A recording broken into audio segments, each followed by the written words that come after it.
সবাইকে জয় যিশু।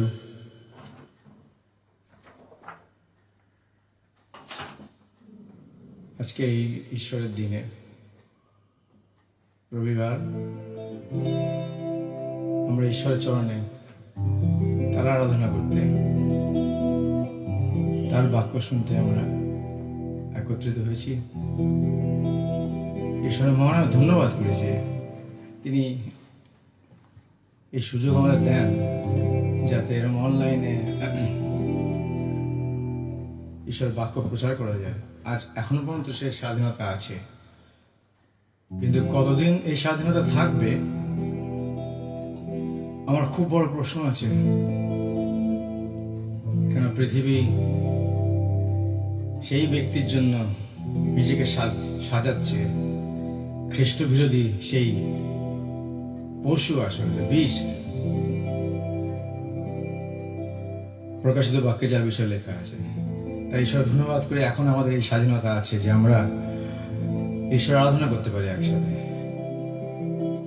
আসুন প্রার্থনা করি। প্রভু, তোমার ধন্যবাদ করি ঈশ্বর যে তুমি কত ভালো, তুমি অপরিসীম, তোমাকে মাপা যায় না, তুমি অনন্ত, তুমি পবিত্র, সম্পূর্ণভাবে পবিত্র। তাই তোমার ধন্যবাদ করি যে তুমি তোমার মতন পবিত্র ঈশ্বর আমাদেরকে বেছে নিয়েছিলে যাতে আমরা তোমার সন্তান বলে গণিত হই। তোমার ধন্যবাদ করি ঈশ্বর যে তুমি এত প্রেমের, এত অলৌকিক, যে তোমার শক্তির ঊর্ধ্বে আর কোনো শক্তি নেই। তুমি হচ্ছ মহাশক্তি। তাই ধন্যবাদ ঈশ্বর তোমার। প্রভু, তুমি এখন এই সবার ভার তুমি নাও, তুমি চালাও পবিত্র আত্মা। কেন তোমার বাক্যে লেখা আছে পবিত্র আত্মা আমাদের সব সত্যে নিয়ে যায়, তুমি চালাও আছে। এই না আমরা তোমার, আমাদের দেহ, আত্মা, মন, কথা, এভরিথিং তোমার পায়ে সমর্পণ করলাম। তোমার গৌরবার্থে এই সবাই যেন আজকে হয়, যিশুর নাম চাই। Amen, amen. একটা গান আমরা গাই, খুব পুরাতন গানটা আসলে। ধন্য তোমার প্রেম প্রভু, ধন্য তোমার প্রেম। ধন্য তোমার প্রেম প্রভু, ধন্য তোমার প্রেম, ধন্য তোমার প্রেম প্রভু, ধন্য তোমার প্রেম। সবার মহা পাপে তরে প্রাণ সপিলে ক্রুশ পরে, সবার মহা পাপে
ঈশ্বর জগৎকে এমন প্রেম করিলেন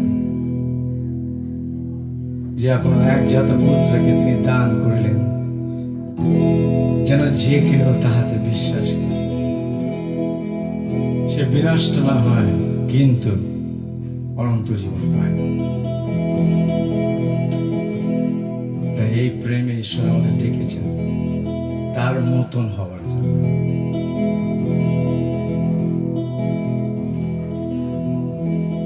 पवित्र आत्मा, पवित्र आत्मा, मुझे ले चल यीशु के चरणों में। पवित्र आत्मा, सबाई पवित्र आत्मा, पवित्र आत्मा, मुझे ले चल यीशु के चरणों में। पवित्र आत्मा,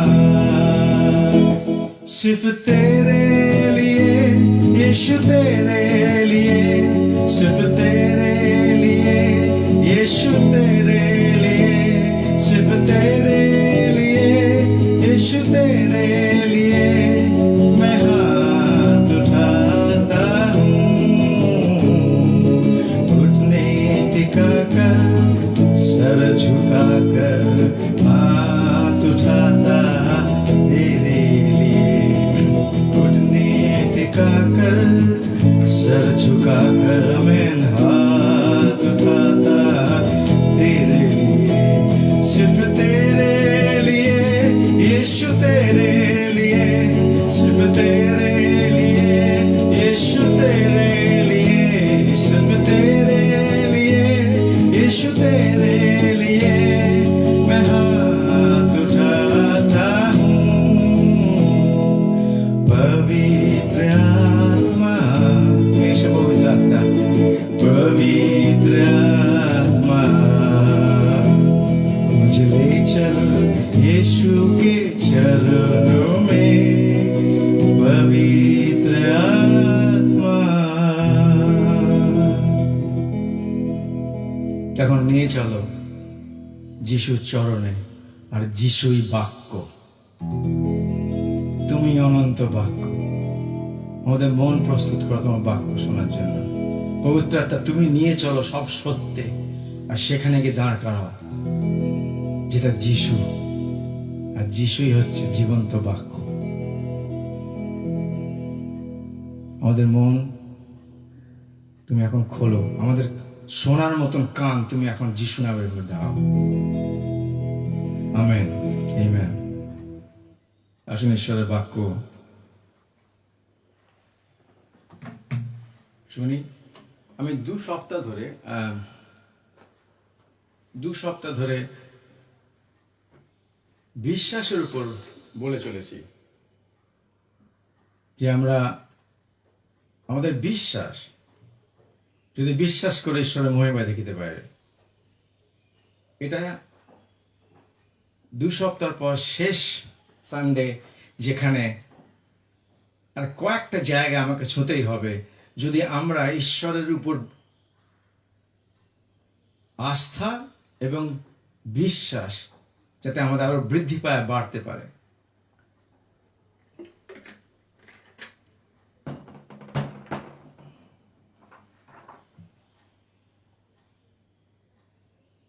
আমাদের ঈশ্বর অসম্ভবকে সম্ভব করার ঈশ্বর।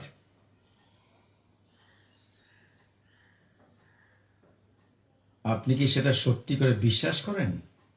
আমাদের ঈশ্বর অসম্ভবকে সম্ভব করার ঈশ্বর। আর সারা বাইবেলে আসলে আমরা কয়েকটা জায়গায় দেখি, পবিত্র বাইবেলে কয়েকটা অসম্ভব পরিস্থিতি দেখি যেখান থেকে উদ্ধার পাওয়া বা সমাধান পাওয়া অসম্ভব ছিল, যদি না ঈশ্বর অসম্ভবকে সম্ভব করতেন। আসুন দেখি, আমরা অনেক সময় ঈশ্বরের বাক্য পড়ি আর সুন্দর সুন্দর গল্পগুলো, অলৌকিক গল্পগুলো পড়ি, বাইবেলটা পড়ি, কিন্তু পড়তে পড়তে কি হয়, আমরা ছোট ছোট লাইনগুলো সবটা পড়ার মাঝখানে একটা দুটো আমাদের মিস হয়ে যায় যে ঈশ্বর আসলে তার গল্পের ভিতরে কি বলতে চাইছেন। সেই অলৌকিক ঘটনার ভিতরে প্রত্যেকটা ঘটনা কিভাবে ঈশ্বর সাজিয়েছিলেন যাতে ঈশ্বরের গৌরব হয়, যাতে আমরা সেটা শুনে বা পড়ে আমাদের নিজেদের বিশ্বাস অগাধভাবে বাড়ে। আসুন দেখি কয়েকটা। লূক লিখিত সুসমাচার 1:36 যিশু জন্মাবার সময় যখন মরিয়মের কাছে স্বর্গদূত এসেছিলেন আর বলছিলেন, মরিয়ম তুমি নারীদের মধ্যে ধন্য, তুমি একটা সন্তান প্রসব করবে যিনি পবিত্র আত্মার দ্বারা হবে, তখন মরিয়মকে স্বর্গদূত একটা অদ্ভুত কথা বলেছিলেন। লূক লিখিত সুসমাচার 1:36 মরিয়মকে বলছিলেন তার আত্মীয় ইলিসাবেথের কথা, তার কথা বলছিলেন। আর ইলিসাবেথ আসলে বন্ধা ছিল, মানে ওনার সন্তান প্রসব করার ক্ষমতাই ছিল না, উনি বন্ধা ছিলেন, তার উপর উনি বৃদ্ধা ছিলেন। পরিস্থিতিটা সম্পূর্ণভাবে অসম্ভব যে ইলিসাবেথের মতন বন্ধা এবং বৃদ্ধা তিনি সন্তান প্রসব করেন। আমি আপনাকে প্রশ্ন করি, আপনার জীবনে এমন কোনো স্থান আছে, এমন কোনো পরিস্থিতি আছে যেটা আপনার মনে হচ্ছে অসম্ভব? ইলিসাবেথের মতন বন্ধা, প্রথমত she cannot have babies, children হতে পারে না, বন্ধা, তার উপর বৃদ্ধা। কিন্তু স্বর্গদূত এই কথা বলেছিলেন, মন দিয়ে শুনুন। তোমার আত্মীয় ইলিসাবেথ সকলে যাকে বন্ধা বলে জানে, সেও এই বৃদ্ধ বয়সে সন্তান সম্ভব হয়েছে, আজ 6 মাস সে গর্ভধারণ করেছে। এই কথাটা মরিয়ম শুনে সম্পূর্ণ চমকেছিল, কেন মরিয়মও জানতো তার আত্মীয় ইলিসাবেথ, ইংলিশে এলিজাবেথ বলে, তার বাচ্চা সন্তান প্রসব করার কোনো উপায় নেই। কিন্তু স্বর্গদূত, ঈশ্বরের দূত এসে এটা বলছেন। আর তারপরে 37 ঈশ্বরের দূত এই কথা বলছেন, কোনো কাজই ঈশ্বরের অসাধ্য নয়। অসম্ভবটাকে তিনি সম্ভব করলেন, কেন তিনি ঈশ্বর বলে। আজকে আমাদের মনে গেঁথে যায় এই কথাটা, আমরা যেন বুঝতে পারি যে ঈশ্বর 2000 বছর আগে কি আরো 5000 বছর আগে অলৌকিক কাজ করে এসছেন, সেই ঈশ্বর আমার আপনার ঈশ্বর বর্তমানে। জানেন কি হয়, আমরা না এই বাইবেলটাকে আমাদের জীবন থেকে অনেক দূরে মনে হয়, বাইবেল হয়েছে মনে হয়। এটাই আমাদের ভুল। বাইবেলটাকে অনেক ডিস্টেন্স মনে হয়, অনেক হয়েছে, হ্যাঁ 2000 বছর আগে হয়েছে, এখন কি হবে? আপনি ভুলে গেছেন ঈশ্বরের প্রতিজ্ঞা। আমরা ভুলে যাই ঈশ্বরের প্রতিজ্ঞা। আমি যা ছিলাম আমি এখনো তাই আছি।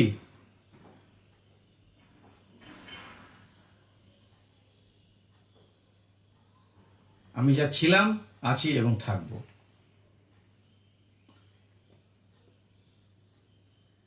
আর একটা অসম্ভব জায়গায় দেখি বাইবেলে, কয়েকটা যেগুলো খুব কমন, যেগুলো আপনার ছোটবেলায় সানডে স্কুলে শুনেছেন।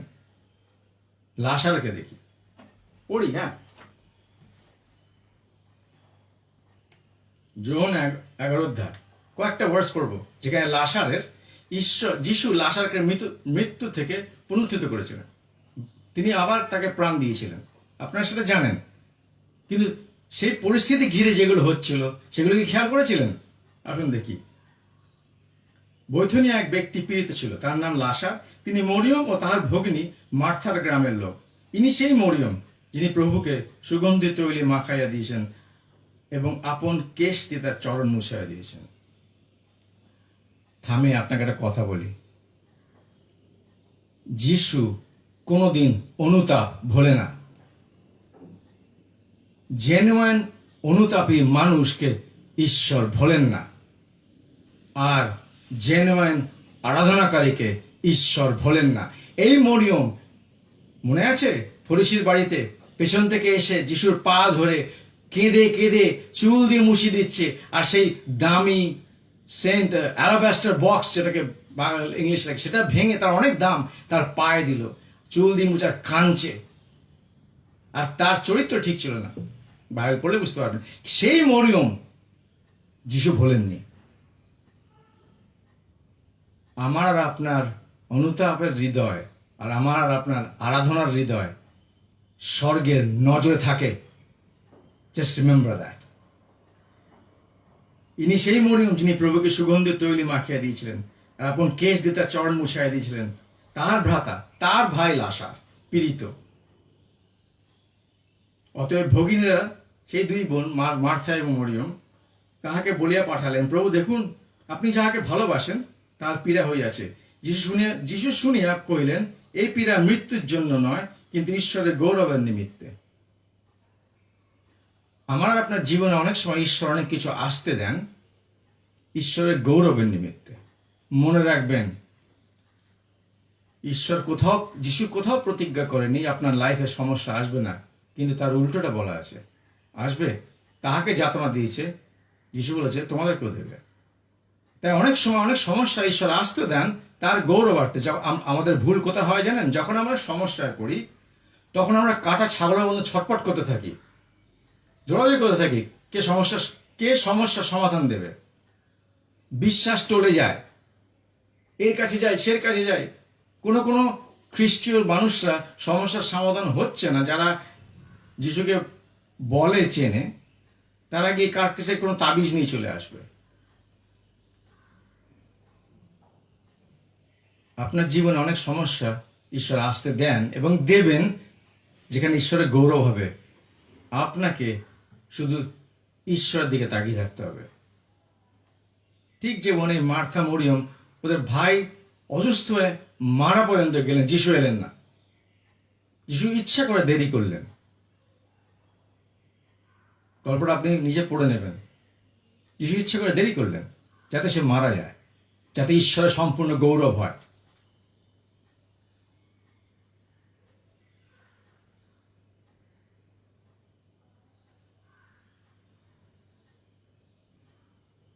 দুদিন আরো থেকে গেলেন।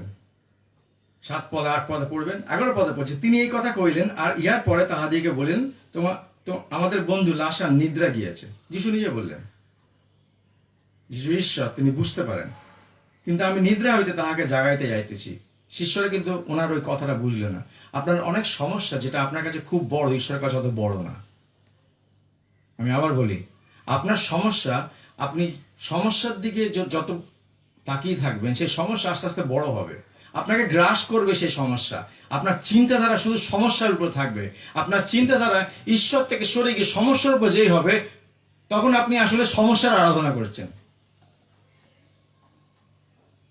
যেমন আরাধনার মানে আসলে কি? আমরা ভাবি হাত তুলে প্রশংসা করা হচ্ছে, ওটাই সম্পূর্ণ আরাধনার মানে। একদম ভুল।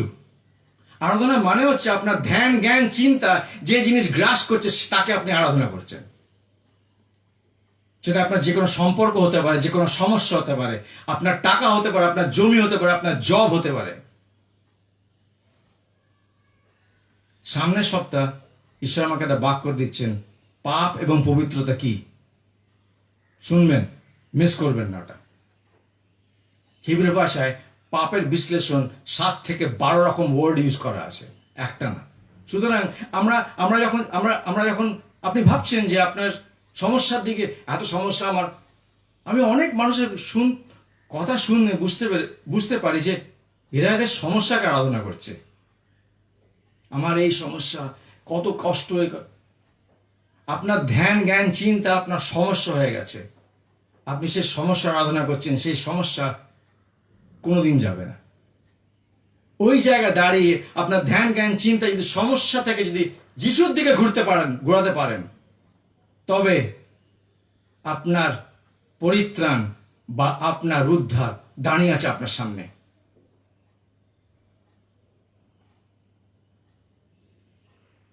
যিশু যখন বলেছিল যে সে নিদ্রা গেছে, ঈশ্বরের চোখে সমস্যা, ঈশ্বর যে অ্যাঙ্গেল থেকে আপনার সমস্যা দেখছেন আপনি দেখতে পাচ্ছেন না। এই লাসারের গল্প ছোটবেলা দিয়ে আমরা পড়ে এসেছি। ভালো করে শুনুন, যিশুর শিষ্যরা তারাও যে অ্যাঙ্গেল দিয়ে মৃত লাশের গল্প তখন শুনছিল, যে শুনতে পেল লাশার মৃত, ঈশ্বর সম্পূর্ণ অন্য জায়গা থেকে ওটাকে দেখছেন। God's angle is different from your angle. Trust his angle. ঈশ্বর যে দিক থেকে দেখছেন, ঈশ্বর যেভাবে দেখছেন, ওটার উপর বিশ্বাস করুন। যে আমি জানি তুমি সকলই করিতে পারো, আমি জানি তুমি বিশ্বস্ত, আর উনি যা দেখেন ওনার চরিত্র অনুযায়ী দেখেন। ঈশ্বর তার চরিত্র থেকে আলাদা হন না। জানেন, আমাকে একজন জিজ্ঞেস করেছিল, what is the will of god? ঈশ্বরের ইচ্ছা কি? আমি এই নিয়ে অনেক ভেবেছিলাম। আমি ঘরে বসে আছি আর প্রার্থনা করি, ঈশ্বর সত্যি করে তোমার ইচ্ছা কি করে জানা যায়? What is your will? তোমার ইচ্ছা কি? তোমার তোমার তোমার স্পষ্ট ইচ্ছা, তোমার পারফেক্ট উইলটা কি হয়? পবিত্র আত্মা ক্লিয়ার অ্যাজ ক্রিস্টাল বললেন, মাই very nature is my will. আমার চরিত্রই হচ্ছে আমার ইচ্ছা। মাই ভেরি নেচার। আপনি যে পরিস্থিতিতে আছেন সেই পরিস্থিতিতে আপনাকে কি করতে হবে? আপনি ঈশ্বরকে দিকে যদি তাকান আর তার চরিত্র অনুযায়ী যদি পদক্ষেপ নেন, তাহলে আপনি বুঝবেন যে ঈশ্বর অনুযায়ী আপনি চলছেন। সেই সমস্যাটা আপনি ঈশ্বরের হাতে দিয়েছেন। হিজ ভেরি নেচার, ওনার চরিত্রই হচ্ছে ওনার ইচ্ছা। উনি অপবিত্রতা কাজে আপনাকে হাত দিতে বলবেন না। উনি 2 নম্বরই ভাবে আপনাকে বিজনেস করতে বলবেন না। উনি কম্প্রোমাইজ আপনাকে করতে বলবেন না। জানতে চান ওনার ইচ্ছা কি?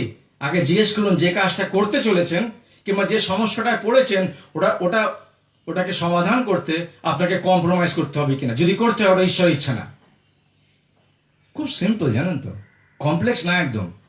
মানুষ ঈশ্বরের বাক্য পড়ে না বলে মানুষ জানে না, আর ইচ্ছা করে পড়ে না।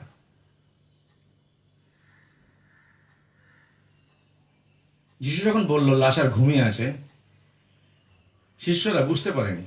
তখন যিশু স্পষ্টভাবে বলল 15 পদে, যিশু তখন স্পষ্ট রূপে তাহাদের কইল, লাশার মরি আছে, ল্যাজারাস ইজ ডেড, কিন্তু তবু চলো আমরা ওখানে যাই, কারণ আজকে ঈশ্বরের গৌরবের দিন।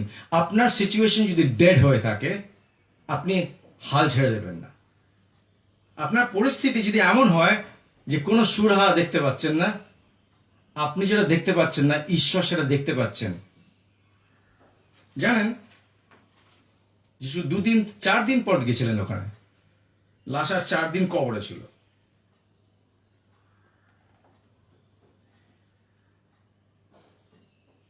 চার দিন পর যখন গেলেন, তখন মরিয়ম বলছেন, শুনুন, হ্যাঁ, 22 পদ, মার্থা বলছে, মার্থা যিশুকে কইলেন, প্রভু আপনি যদি এখানে থাকতেন আমার ভাই মরিত না। উফ, আপনাকে একটা প্রশ্ন করি, আপনি ভাবছেন যে আপনি যখন সমস্যায় পড়ছেন বা পড়লেন, যিশু সেখানে ছিল না? যিশু আপনাকে দেখেনি? আপনার মনে হচ্ছে তাই? তিনি সর্ববিদ্যমান ঈশ্বর, তিনি সব জায়গায় সব একসাথে থাকতে পারেন। তিনি সেখানে ছিলেন। হি ওয়াজ দেয়ার। তিনি দেখছিলেন আপনি সমস্যায় পড়ছেন, তিনি দেখছিলেন আপনি সমস্যায় পড়ে কি করেন। আপনি সমস্যায় পড়ে আপনি ঈশ্বরীয় জবাব দেন, ঈশ্বরীয় পথটা ধরে নেন, নাকি ঈশ্বর বিরোধী কিছু করতে শুরু করে দেন সমস্যায় পড়ে? মার্থা যিশুকে ঠিক করে তখন আর চেনেনি। প্রভু তো আপনি যদি থাকতেন আমার ভাই মরিত না। তারপরে বলছে, আমি জানি আপনি যাকে যাচনা করবেন ঈশ্বর দেবেন। তারপরে আবার বলছেন, আর যিশু তাকে কইলেন, তোমার ভাই আবার উঠিবে। যিশু তাকে সত্যি কথা বললেন, কিন্তু মার্থা সেটাও বুঝতে পারেনি। না বুঝতে পেরে, দেখেছেন, মার্থার সলিউশন আর ঈশ্বরের সলিউশন আলাদা। আপনার সমস্যার সমাধান ঈশ্বরের সম্পূর্ণ আলাদা সমাধান আছে, আপনারটা আলাদা। মার্থা ভাবছে তখন মার্থা বলছে, আমি জানি শেষ দিনে পুনরুত্থানে সে উঠিবে। বুঝতে পারছেন?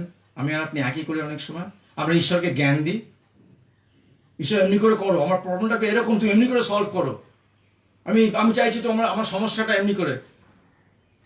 আরে অহংকারী, নম্র হয়ে যিশুর পায়ে পড় আর বল, আমার ইচ্ছা না তোমার ইচ্ছা পরিপূর্ণ হোক।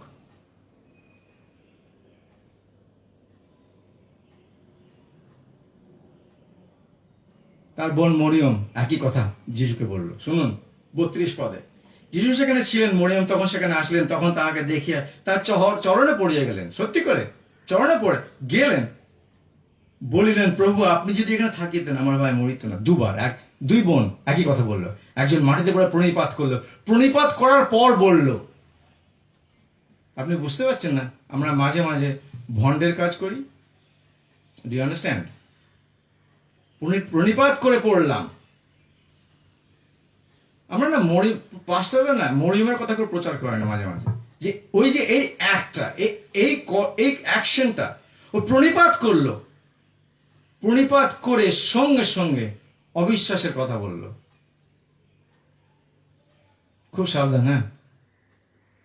যখন যিশুর সামনে প্রণিপাত করবেন, ভুলে যাবেন না আপনি কার সামনে প্রণিপাত করছেন, কাকে আরাধনা করছেন। ভুলবেন না ওনার চরিত্র। উনি ঈশ্বর, সর্বশক্তিমান ঈশ্বর, অসম্ভবকে সম্ভব করার ঈশ্বর উনি।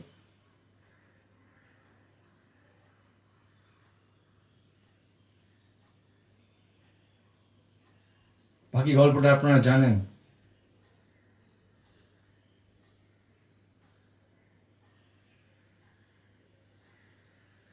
তেতাল্লিশ পদে যিশু কবরের সামনে গিয়ে উচ্চরবে বলল, লাশার বাইরে আসো। তাতে লাশার বেরিয়ে এলো। অসম্ভব সম্ভব, যেটা 4 দিন আগে অসম্ভব ছিল, 4 দিন পর ঈশ্বর দাঁড়িয়ে আছে, সম্ভব। আমি আপনাকে একটা জিজ্ঞেস করি, আপনার জীবনে ঈশ্বরকে দাঁড়াবার স্থান দিয়েছেন? The question is that. কেন অলৌকিক কাজ দেখতে পান না আপনি জানেন? হাওয়া করে কাঁদেন, দেখতে পান না কেন? আপনার দৈনন্দিন জীবনে আপনি ঈশ্বরকে, যিশুকে সেই স্থানই দেননি। সেই স্থান আপনি দেননি যিশুকে, যে তুমি এসে এখানে বসবাস করো, দিস ইজ ইয়োর হাউস, বলেননি আপনি।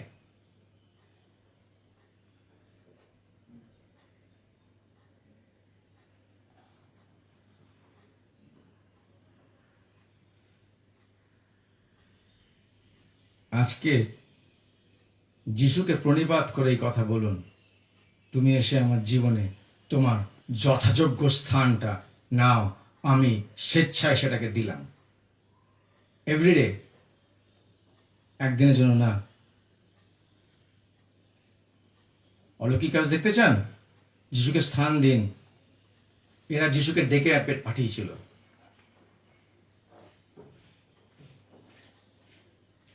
আর এদেরকে বাইবেলে লেখা আছে এই পদে, যিশু এদেরকে ভালোবাসত, যিশু ওদেরকে ভোলেনি। যিশু অনুতাপ এবং আরাধনা ভোলে না। এই একই মরিয়ম অনুতাপ করে ক্ষমা চেয়ে চোখের জলে যিশুর পা ভিজিয়ে দিয়েছিল। পড়ে দেখুন একইটা, জন 11 গোটাটা পড়বেন বাড়িতে, হ্যাঁ? বাইবেল পড়বেন।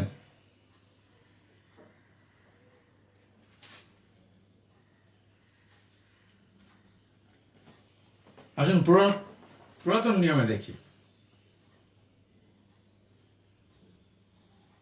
অসম্ভবকে সম্ভব করলেন ঈশ্বর। যাত্রা পুস্তক 14 অধ্যায়, ছবিটা মাথায় আঁকুন। 20 লক্ষ জিহুদি জাতি, 20 লক্ষ মিশর থেকে দাসত্ব, ঈশ্বর দাসত্ব ওদের ভেঙে দিয়ে, ফরৌনকে শাস্তি দিয়ে 20 লক্ষ লোককে মসি বার করে নিয়ে এলো। 20 লক্ষ, 2 মিলিয়ন।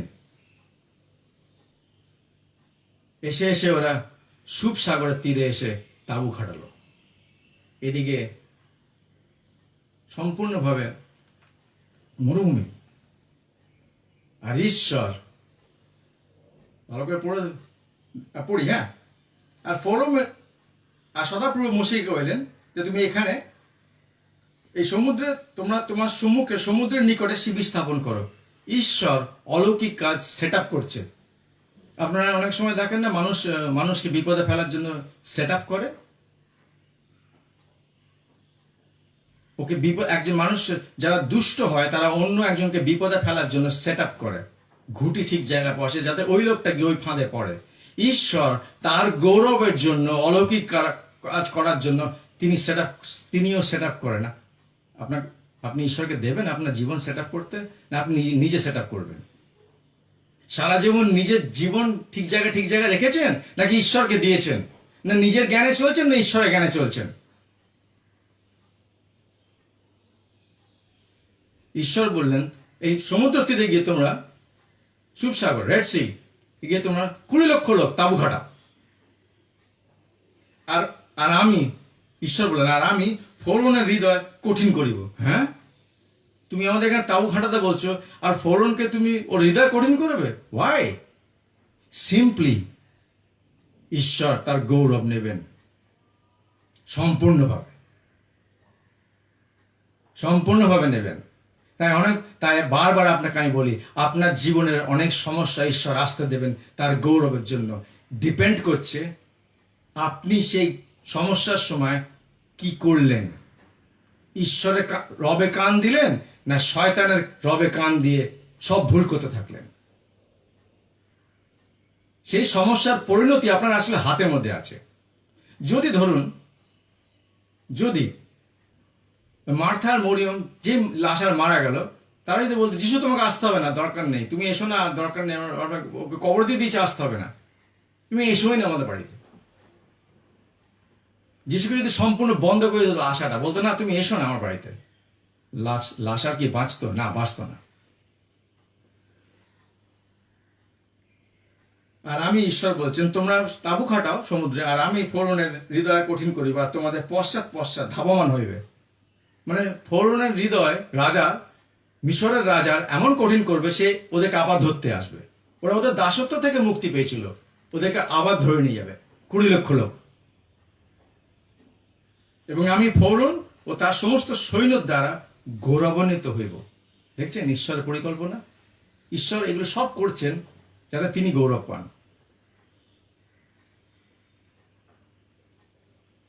তাঁবু খাটালেন, বাকি টাইম পড়ার সময় নেই, আপনি পড়বেন। ফরৌন তার বেস্ট ঘোড়া, অশ্ব, রথ সব নিয়ে তেড়ে এলো এদের দিকে। ফরৌন যখন নিকটবর্তী হয়, তখন ইসরায়েল সন্তানরা চক্ষু তুলিয়া দেখিল, আর দেখো তাদের পশ্চাৎ মিস্রি আসিতেছে, আর তাহারা অতিশয় ভীত হইল।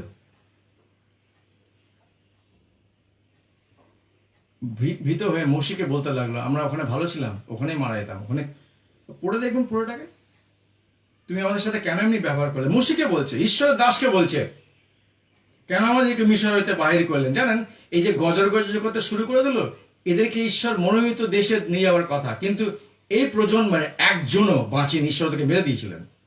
ঈশ্বর ওদের মেরে ফেলে দিয়েছিলেন মরুভূমিতে, এদের এই ঈশ্বর বিরোধী কথাগুলোর জন্য। আপনাকে একটা প্রশ্ন করি, আপনার মুখ দিয়ে ঈশ্বর বিরোধী কথা বেরোয়? যদি বেরোয় না, খুব সাবধান থাকবেন। হ্যাঁ, ঈশ্বর মানুষ না, ঈশ্বর সর্বশক্তিমান, আপনার নিঃশ্বাস ওনার হাতে আছে।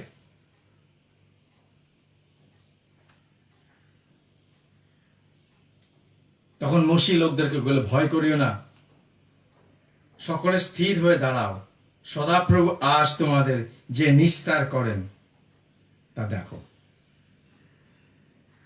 আর আপনি গল্পটা বাকিতে জানেন, সুপসাগরকে ঈশ্বর একটা তেজ হাওয়াতে সমুদ্রে দাঁড়িয়ে গেছিল। আপনি জানেন ঐতিহাসিকভাবে 153 ফিট, 150 ফিট উঁচু জল দুধারে ছিল, আর অলমোস্ট 5 কিলোমিটার চড়া রাস্তা হয়েছিল। ইতিহাস এটা প্রমাণ করেছে কি করে জানেন? সুপসাগরের তলায় সে তখনকার দিনের রথের চাকা, লোহা, তলোয়ার পাওয়া গেছে, মিউজিয়ামে রাখা আছে। ঈশ্বরের বাক্য যে সত্য, অসংখ্যবার সেটা সায়েন্স প্রমাণ করে দিয়েছে, ইতিহাস প্রমাণ করে দিয়েছে। আর এই ঈশ্বর যে জীবন্ত, সমুদ্রের তলা থেকে পাওয়া গেছে। রিসার্চ করুন না। আপনি একটা কাজ করুন, আপনারা যারা ঈশ্বরকে বিশ্বাস করেন না, আপনারা রিসার্চ করতে চেষ্টা করুন আর প্রমাণ করতে চেষ্টা করুন যে এই ঈশ্বর ছিল না। আমি আপনাদেরকে বলছি করতে, করুন না। আমি এজ আ পাস্টর বলছি, আপনি চেষ্টা করুন প্রমাণ করতে যে ঈশ্বর ছিল না। আপনি চেষ্টা করলে আপনি এত প্রমাণ পাবে যে ইতিহাসে যিশু বলে একজন ছিলেন, আর পুরাতন নিয়মের প্রত্যেকটা গল্পের মিউজিয়ামে এখনো সব জিনিসগুলো পাওয়া গেছে এবং রাখা আছে, যে আপনি হতভম্ব হয়ে ঈশ্বরে বিশ্বাসী হয়ে যাবেন। এরকম অসংখ্য লোক চেষ্টা করে ফাইনালি তারা ঈশ্বরে বিশ্বাসী হয়ে গেছে।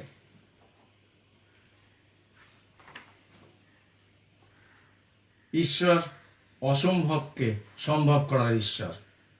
বিশ্বাস করেন? পরেরটা দেখি। ওকে,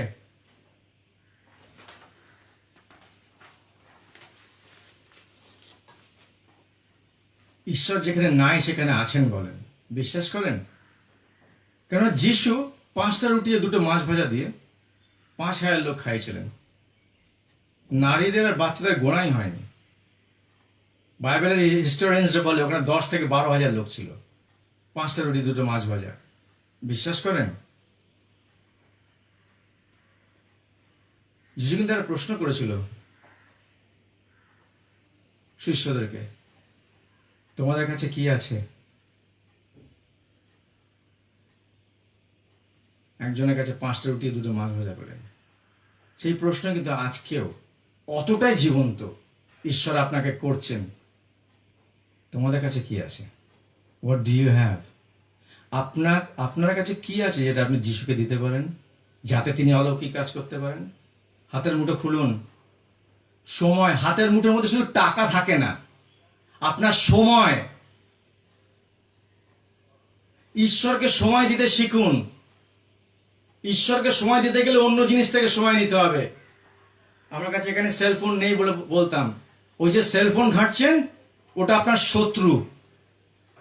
আপনার ধ্যান জ্ঞান চিন্তা যদি আপনার সেলফোন হয়ে যায়, তাহলে আপনি সেলফোনকে আরাধনা করছেন। মনে রাখবেন, যে কোনো জিনিস ঈশ্বরের ঊর্ধ্বে আপনার ধ্যান জ্ঞান চিন্তা হয়ে যায়, সেটা আপনার ঈশ্বর। আপনি তার আরাধনা করছেন, আর সেটা ঈশ্বর বিরোধী। তাই আপনার হাতে কি আছে? সময়। সময় বের করুন। অজুহাত দেবেন না, একটাও দাঁড়াবেন ঈশ্বরের সামনে।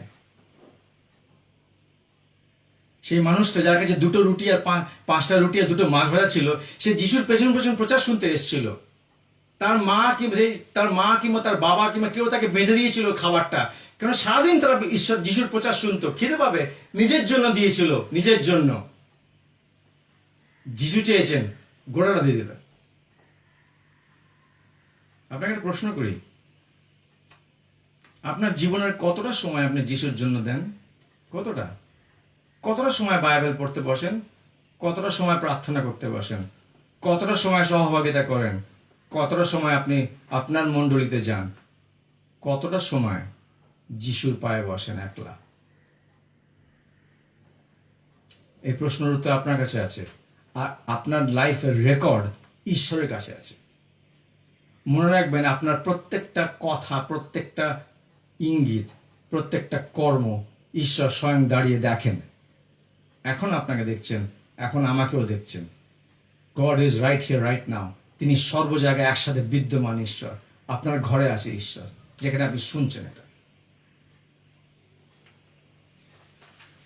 অনেকে বলে যে আমার সমস্যাটা এত পুরনো, সমাধান হবে না। বৈথেসডা পুলের পাশে যখন 5 অধ্যায় 1 পড়ে নেবেন, 38 বছরের পক্ষাঘাতী রোগী যিশু সুস্থ করেছিল। 38 বছর। তা আপনাকে জিজ্ঞেস করি, আপনার সমস্যাটা কত পুরনো? যিশুর কাছে সময় কিছু এসে যায় না। যত পুরনোই সমস্যা হোক, যিশুকে দিন। কেন? যিশু ঈশ্বর একমাত্র।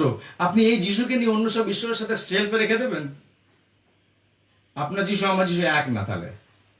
কারণ ঈশ্বর বলছেন ওনার মতন আর কেউ নেই। এই জন্য ওনার ঊর্ধ্বে কোনো নাম নেই যে নামে মানুষ মুক্তি পাবে, যে মানে মানুষ সুস্থতা পাবে।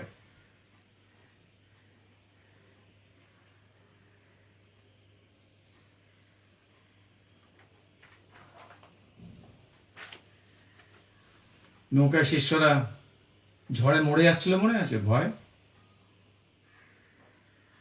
যিশুর কথায় হাওয়া, বাতাস, নেচার শোনে, যেটা ন্যাচারালি হওয়ার কথা, যিশু যদি বলে হবে না। সেই ঝড় একটা ধমকে থেমে গেছিল। কেন বলুন তো? যিশু সেই নৌকায় ছিল বলে। তা আপনাকে একটা সিম্পল প্রশ্ন করি, আপনার জীবন নামক নৌকায় যিশু আছেন? যিশু আছেন? যদি না থাকেন, উনি ধমক কি করে দেবেন? আপনি যদি যিশুকে আপনার জীবনে স্থানই না দিয়েছেন, তাহলে অসম্ভবকে সম্ভব করে ঈশ্বর আপনার সাথে নেই। কেন? আপনি উনিকে স্থান দেয়নি। কেন? ঈশ্বর আমাদের স্বাধীন ইচ্ছা দিয়েছেন, আমরা তাহাকে বাতিল করতে পারি, আমরা ঈশ্বরকে আমাদের জীবন থেকে বের করে দিতে পারি। আমাদের সেই স্বাধীন ইচ্ছা ঈশ্বর দিয়েছেন, তিনি কেড়ে নেবেন না ওটা। তাই অনেক মানুষের দিয়েছে যিশুকে বাতিল করে, যিশুকে চিনেও বাতিল করে দিয়েছে।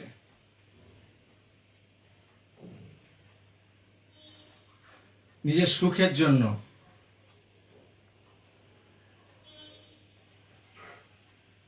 কিংবা নিজের পাপের জন্য, পাপটা খুব ভালো লাগে করতে, তাই যিশুকে বাতিল। আবার আপনাকে জিজ্ঞেস করে, আবার আপনার জীবন নামক নৌকায় যিশুকে স্থান দিয়েছেন? তিনি কি আপনার অন্তরে বাস করেন? নাকি আপনি যিশুকে যখন প্রয়োজন তখন ডাকাডাকি করেন? এই দুই রকম লোকের মাঝখানে জীবনের খুব বড় পার্থক্য পাওয়া যাবে। ইব্রিয় 13:8 এই কয়েকটা পদ পড়ে আমি শেষ করব। আর এটাই সেই বিশ্বাসের উপর শেষ প্রচার এই সিরিজে। পরে অন্য কোনো দিন আবার করবো, কিন্তু ইব্রিয় 13:8, যীশু খ্রিস্ট কল্য, অদ্য এবং অনন্তকাল যে সেই আছেন। তার মানে যীশু খ্রিস্ট যেমন ছিলেন তেমনি আছেন এবং চিরকাল একই থাকবেন। ওই যিশু লাসারকে বলেছিলেন, ব্রিটিশ অসম্ভবকে সম্ভব করেছিলেন। ওই যিশু যিনি 38 বছরের পক্ষাঘাতীকে সুস্থ করেছিলেন এক মুহূর্তে। ওই যিশু যে একটুখানি রুটি আর মাছ ভাজা দিয়ে 5,000 লোকে বেশি খাইয়েছিলেন। ওই যিশু যে একটা ধমকে ঝড় থামিয়েছিলেন। ওই যিশু একই আছে। বিশ্বাস করেন? Do you believe? তিনি সব সময় সব বিষয়ে দৃঢ়, তিনি নিশ্চিত এবং অপরিবর্তনীয়। আমার আর আপনার ঈশ্বর অপরিবর্তনীয়। আপনার পরিস্থিতির সাথে তিনি পাল্টান না। তার চরিত্রে কোনো পরিবর্তন নেই।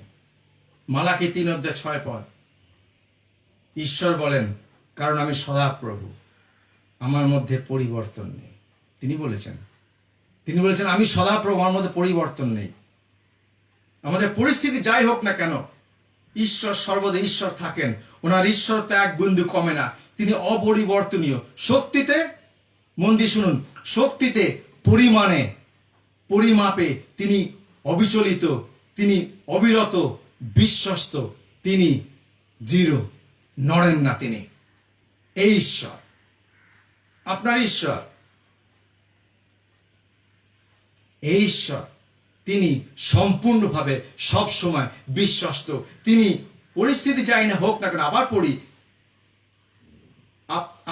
আপনার পরিস্থিতি যাই হোক না কেন, ঈশ্বর সর্বদা ঈশ্বর থাকেন। ওনার ঈশ্বরত্ব এক বিন্দু কমে না। তিনি অপরিবর্তনীয়। কিসে কিসে? তিনি শক্তিতে অপরিবর্তনীয়। তিনি ফরৌনকে যখন ওখান থেকে বার করেছিলেন, মিশরীয় গোটা সৈন্যদলকে ডুবিয়ে দিয়েছিলেন, ওই শক্তি তিনি এখনো ধারণ করছে, আপনার অন্তরে থাকে। ঈশ্বরকে চিনুন না, বাইবেল পড়ুন, ঈশ্বরকে চিনবেন। তিনি শক্তিতে অপরিবর্তনীয়, পরিমাপেও তিনি যত বড় ঈশ্বর, তিনি কথায় পৃথিবী সৃষ্টি করেছিলেন, একই ঈশ্বর আপনার ভিতরে থাকে। তিনি অপরিবর্তনীয়। He cannot change. He is still the creator. তিনি এখনো স্রষ্টা। আমার আর আপনার ঈশ্বর স্রষ্টা ঈশ্বর। Remember that. ওনাকে বিচলিত কেউ করতে পারে না।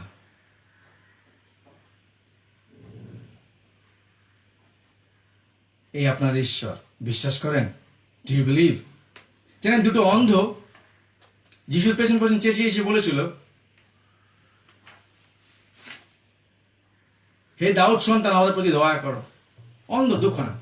আর যিশু একটা ঘরে ঢুকলেন, ওরা পেছন পেছন চেহারা ঢুকলো, দাউদ সন্তান আমাদের পেছনে দয়া করো, আমাদের প্রতি দয়া করো। ওরা অন্ধ তো। যিশু একটা প্রশ্ন করেছিল, সে প্রশ্নটা আজকে আপনাদের এই পবিত্র বাক্য দিয়ে আমি পড়ে শোনাই। এই প্রশ্নটা যেন আপনার অন্তরে ঈশ্বরের পবিত্র আত্মার দ্বারা যেন 10 গুণ জোরে বাঁচতে থাকে, আর যেন না থামে। প্রশ্নটা হচ্ছে, যিশু বলেছিলেন, তোমরা কি বিশ্বাস করো যে আমি এটা করতে পারি?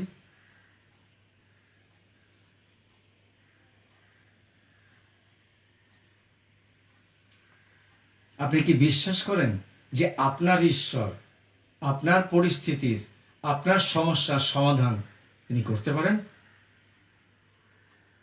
তারা বলেছিল হ্যাঁ, আর যিশু তো সুস্থ করে দিয়েছিল। তারা সব সব সত্তা দিয়ে বলেছিল, তারা বিশ্বাস করেছিল যে আমার সামনে দাঁড়িয়ে আছে আমার স্রষ্টা, যিনি বললে বা ছুঁলে আমার চোখ সুন্দর অ্যাবসলিউটলি স্পষ্টভাবে দেখতে পাবো। আপনার সব সমস্যা, আজকে আপনার সব সমস্যা ঈশ্বরের কাছে বিশ্বাসে এবং প্রার্থনায় নিয়ে আসুন। আজকে থেকে শুরু করুন, কেননা ঈশ্বর আজ পর্যন্ত এমন কোনো বাধার সম্মুখীন হননি যা তিনি ভেঙে দিতে পারেন না। তিনি এমন কোনো শত্রুর সামনে দাঁড়াননি যাকে তিনি পরাস্ত করতে পারেন না। আপনার শত্রু শয়তান, ঈশ্বর তাকে অলরেডি স্বর্গ থেকে ফেলে দিয়েছে, সে অলরেডি পরাস্ত। ফাইনালি তাকে বেঁধে নরকে ফেলে দেবে। ঈশ্বরের সামনে এমন কিছু বড় সমস্যা নেই যেটা তিনি সমাধান করতে পারে না। তিনি এমন কোনো সমস্যার সম্মুখীন হননি যা তিনি সমাধান করতে পারেননি। সোফার আদি থেকে তিনি সমস্যার সমাধান করে আসছে। আপনি কি করে ভাবলেন আপনারটা করবে না?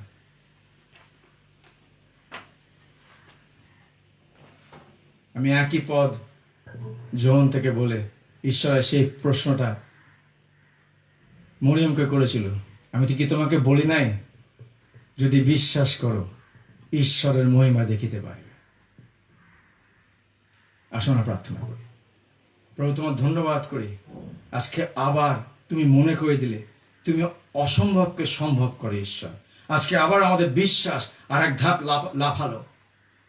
আর আমরা তুমি আবার মনে করে দিলে যে তুমি অপরিবর্তনীয়, তুমি চেঞ্জ হও না, তুমি পাল্টাও না, তোমার চরিত্র পাল্টায় না, তোমার শক্তিতে তুমি অপরিবর্তনীয়, তুমি এখনো সেই ঈশ্বর। আজকে যেন আমরা ফাইনালি বুঝতে পারি যে আমাদের সম্পূর্ণ আস্থা তোমার উপর দেব। আমাদের সমস্যাকে যেন আমরা আরাধনা না করতে শুরু করে দিই। আমাদের রোগকে যাতে আমরা এত বড় রোগ আমার সারবে না বলতে শুরু না করে দিই। প্রভু, আমাদের তোমার থেকে চোখ না সবাই। আর সেই প্রশ্ন তুমি করেছিলে অন্ধকে, তোমরা কি বিশ্বাস করো যে আমি তোমাদের সুস্থ করতে পারি? তারা বলেছিল হ্যাঁ। আজকে আমরা সবাই একসাথে বলি, ঈশ্বর, হে যিশু, আমি বিশ্বাস করি যে তুমি সকলই করিতে পারো, আর তুমি বিশ্বস্ত ঈশ্বর, আর তুমি আমার ঈশ্বর। আমার সমস্ত আস্থা এবং সমস্ত বিশ্বাস তোমার উপর রাখলাম। যিশুর নামে চাই, আমেন। ঈশ্বর পিতার প্রেম, পবিত্র আত্মার সহভাগিতা এবং যিশু খ্রিস্টের শান্তি আপনাদের সাথে যিশু না আসা পর্যন্ত থাকুক, আমেন। সামনের রোববার দেখা হবে। সামনের রোববার ঈশ্বরের পবিত্রতা নিয়ে বলবো, আর ঈশ্বর পাপ কিভাবে দেখেন। একটু অবাক হবেন, বাংলায় শুধু পাপ, সিনকে শুধু পাপই লেখা আছে, হিব্রু ভাষা অনেকগুলো আছে, তারা অনেক গভীর মানে আছে। ঈশ্বর আপনাদের আশীর্বাদ করে আপনাদের সপ্তাহটা খুব সুন্দর যায়। সময় বের করুন ঈশ্বরের জন্য, আর আপনার চোখ যেন যিশু থেকে না সরে, যাতে আপনার ধ্যান, জ্ঞান, চিন্তা যাতে যিশু হয়। God bless you all. জয় যিশু।